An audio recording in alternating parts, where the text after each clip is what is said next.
North Carolina's home for real arts, real lineage, real training. I'm Jason here at RMAA. Want to first apologize for this video coming out kind of late. I think it's been like a week or two.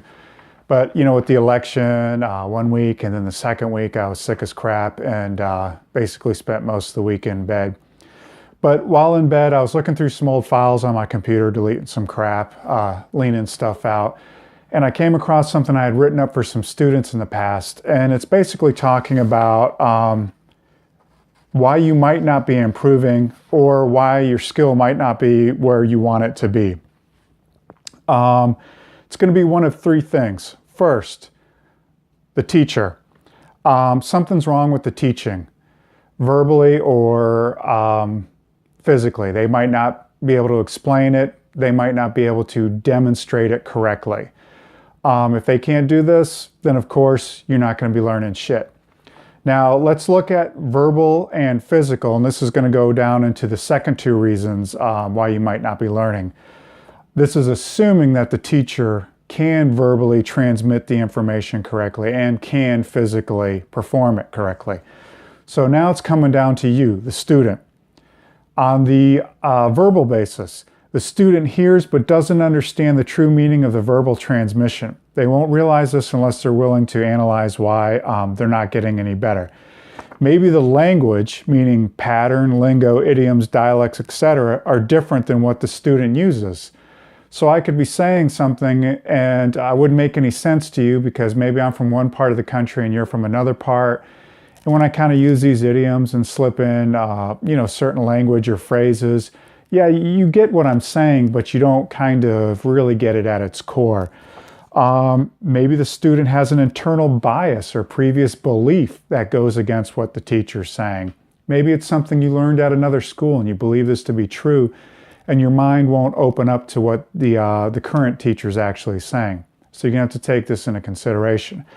The third reason would come down to the physicality. The student can't do what is required.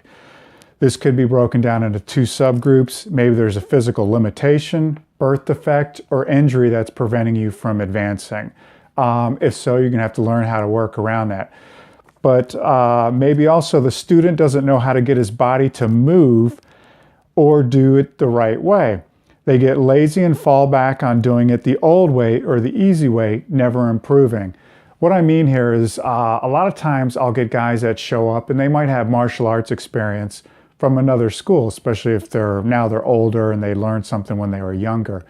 Well, what happens as you get older, as we all know, everything gets more difficult to learn. It's harder to ingrain new neural pathways and learn new moves.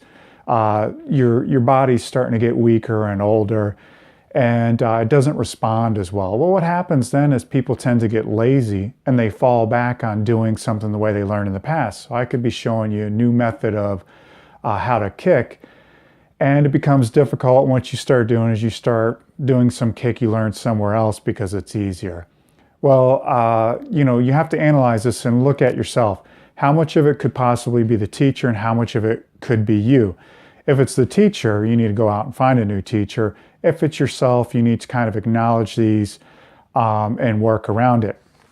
Now, I know this all seems quite obvious, but sometimes you have to sound it out to actually make some progress. So ask yourself, are you happy with your skill level? If not, why not? Let's improve.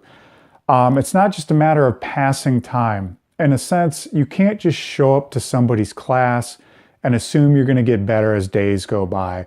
If so, what'll happen is it's going to be a year later and you're not going to be any better than you were before. And to tell you the truth, the reason is because you're not taking the time to analyze why you're not getting any better. You're not that involved in your training. It's not just about showing up. What it is, it's about the quality of instruction, whether your teacher can pass it to you verbally and physically. So the information has to be correct. Then your practice has to be correct. This comes down to you. Are you putting forth correct effort? Are you just showing up and passing time? You have to be willing to analyze this and make improvements and adjustments. Multiply this by your time in class and this will get you your results.